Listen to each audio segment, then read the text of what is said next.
I don't know why that song popped in my. Well, there's a couple of things that was Imagine That, a tune I wrote a long time ago. Well, it's not on any album, so it was after like 2003. But it's probably 20 years old now. I believe I do have a lesson on that here, and for some reason it is back. Sorry I missed you last week. I got too wrapped up in being away, and it was just not convenient. It was just not reasonable to get away and shoot a video. So, so today it's February 16th. Oh, President's Weekend. Maybe I'll talk about that a little bit more. First, let me tell you a little bit about that song. But what I want to get to today is a little bit of IGC news, a new song, and I guess this is gonna sort of come out of a couple lessons I had this week. We're gonna get back into harmonizing a melody, I think. I hope if I don't run out of time, if I don't ramble on too much about other stuff, because I have another this. Imagine that this is in drop D tuning, and I was in drop D for a couple of students this week. One is working on which part of this is it that we were working on there?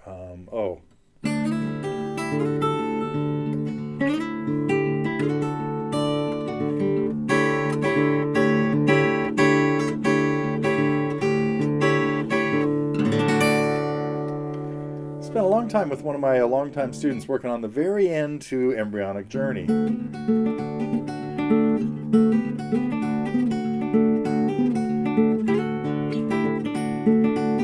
if I can remember it now.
Well, you get the idea. Anyhow, so that got me trying to resurrect some of my old tunes in open D, drop D, and the one that popped into my head was Imagine That, but also one, because I've had finally lost this thumbnail. I've been using ping pong balls and super glue and trying to salvage it, but it hung on for a couple of weeks, almost worked. I was kind of consulting Clive Carroll's video on using ping pong balls for nails, and decided not to go that far. But it started me playing songs. So I started using my thumb pick again. I'm not sure if I used it in a recent lesson. I mean, not lessons, but because I was working on some tunes that really needed the bass notes punched, a couple of Renborn pieces. But then when it finally came off just a couple days ago, it reminded me of a song that Cobble Creek, that I need to play without nails, or I need to not use a nail. That's one thing. If you have a thumbnail, if you can choose to not use it by using more the side of your finger, and if you don't do that very often, the side gets kind of blistery, and anyhow, so this was starting to hurt. But my tune Cobble Creek, the idea is I play these bass notes, these two Ds just keep pounding on and on and on, but I never want them to sound like this. I want them to sound like a rumbling. It's like the water over the rocks. You don't want to hear it. You want to just hear this constant little flow there. So it even fades in. Like when I start this song, I start it like, then the bass notes get a little bit louder. Then I start bringing in notes out of a D chord, actually just a power chord, just D and A.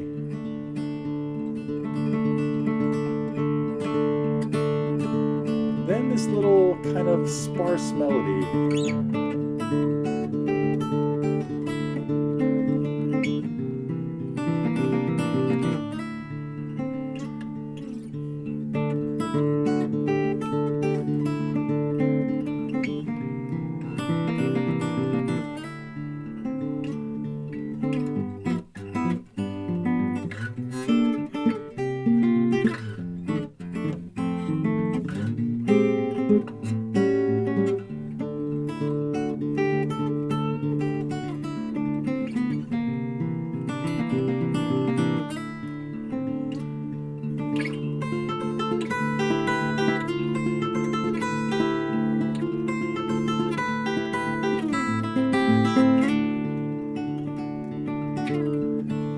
kind of what I like to call, I think of this as a little episode, like we're going to go off in a little different direction and come back and play that chorus again. It's very, oh yeah.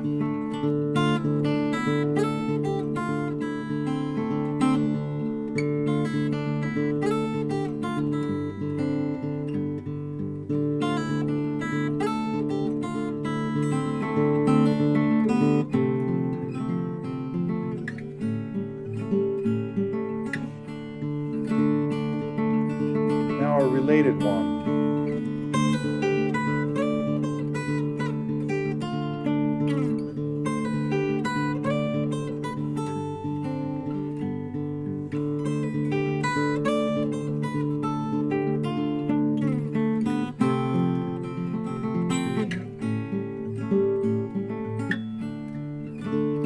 Then back to the main theme.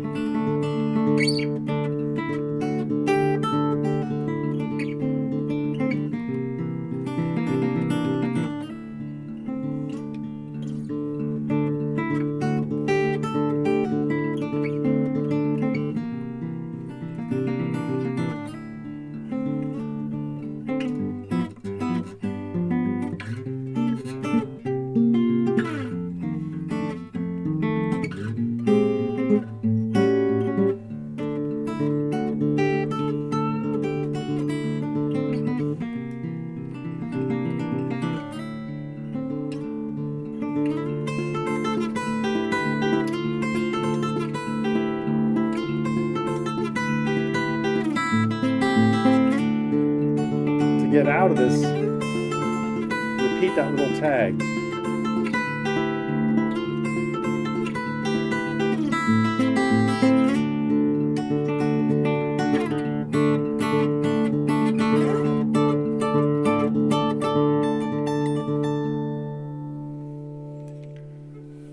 Anyway, there's another whole episode that gets, but that's enough of that for today. But so anyhow, I had fun messing around with those and getting the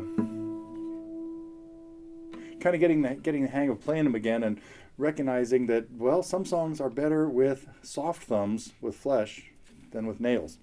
Anyway, what else has been going on this week? Oh, let me see. Pieces of advice. Well, it's President's Day weekend, so I hope that gives everybody an extra day to practice a little more Monday if you're not working. I don't know exactly.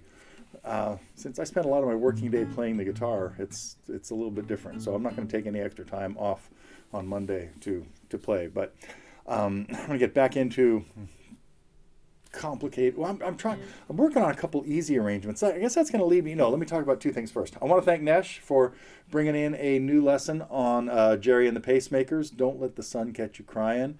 Some beautiful tunes that those guys did, and we've got like 3 or 4 now, I think, right?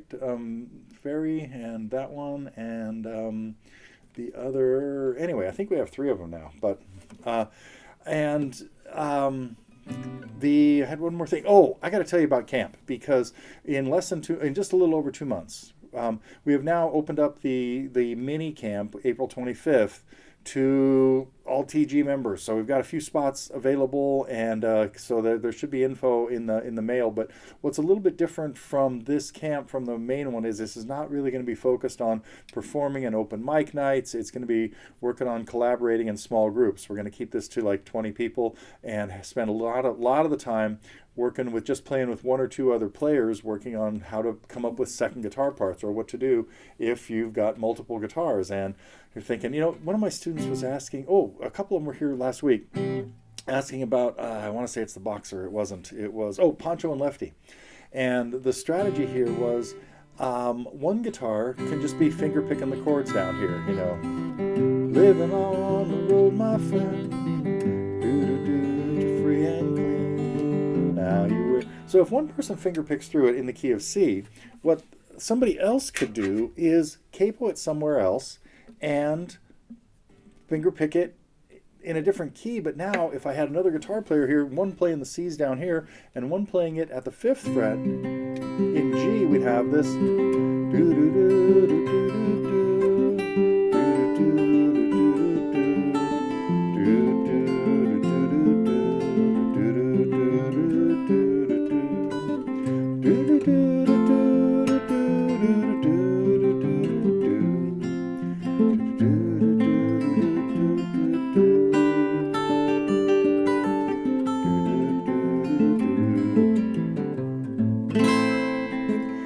by having the two guitars playing in different keys, you get a really nice sparkly sound. That's one of the things big things we're going to be talking about at camp, is figuring out how to have a second guitar do something different than the first guitar and get a really cool sound. So watch your email or from the blast that we send out on Saturdays, and there will be info about joining us April 25th.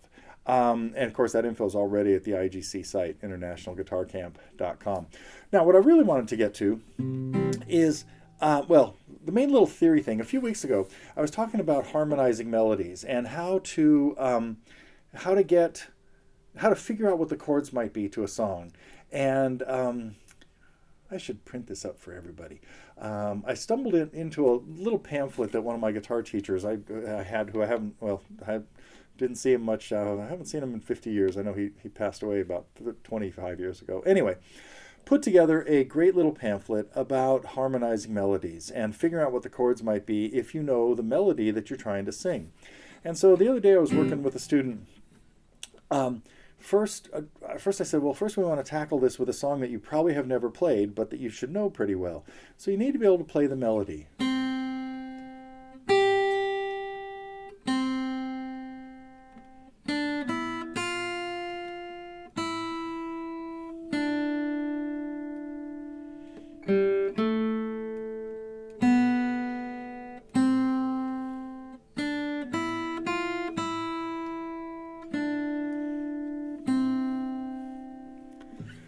Now, Elvis did this a whole step higher, but whenever I mess around with this, I think of it as being in the key of C. So I just played the melody there in the key of C.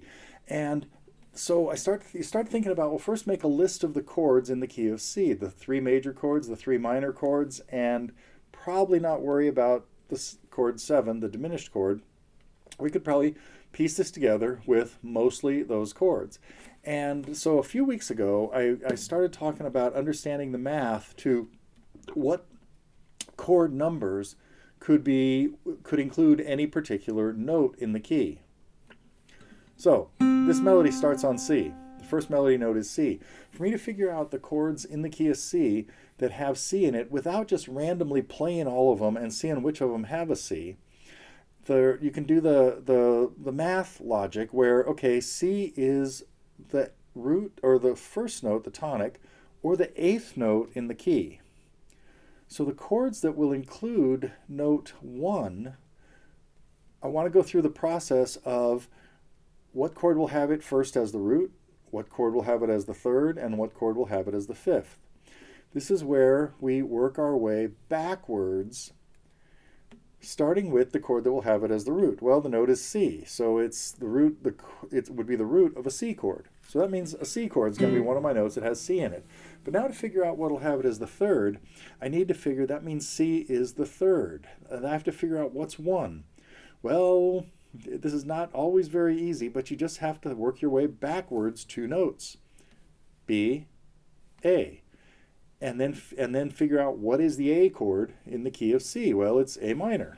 Sure enough, in your A minor chord, there's a C. To figure out now the 3rd chord I would consider for the C would be the note chord that would have it as the 5th. I have to do that same thing. Go back 2 more before A, which takes me to G and F, and there's my other chord that has a C in it. So anytime I'm looking for a chord for the note C, I'm going to try C, A minor, or F. The next melody note in the song is a G. Well, this is note 5 in the scale. So I'm going to consider chord 5, because it would be the root of chord 5, and that would be G. And then it's coming back to a C chord. We'll come back to that in a minute. I mean the note C. So for my first chord, I'm going to consider C, A minor, or F. For my second chord, I'm going to consider the 3 chords that include G. That would give me a G chord that would have it as the root. The chord that would have G or note 5 as the 3rd is 2 before that. That would be chord 3 or E. And the E chord in this key is minor because it's chord 3. So a G chord could work or an E minor chord could work.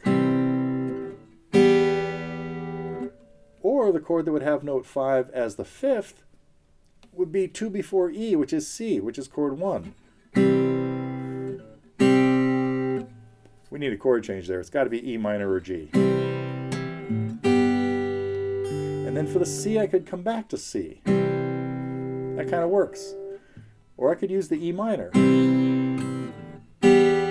Oh, you should hear immediately that that's how the song goes. And does it come right back to C?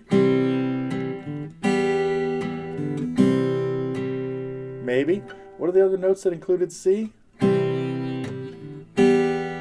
F. Well, that could work. And A minor.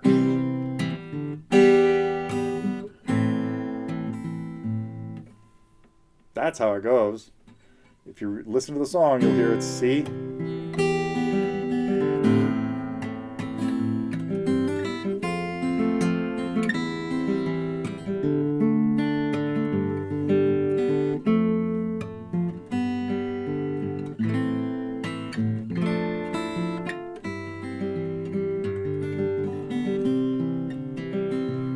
Anyway, I'm going to put a lesson together on that, and not so much on the theory. Well, I'll talk about that in the theory. But it's time for me to do an easier to play instrumental than some of the kind of scary ones I've been doing lately. So that is it for today. If you want to take the extra credit challenge and work on Can't Help Falling in Love by yourself and figure out what some of the rest of the chords might be, that would be really cool. We, of course, have a lesson on it that you should probably not look at if you don't want to have the answers. And it, of course, it comes with a chord chart in C. So, okay.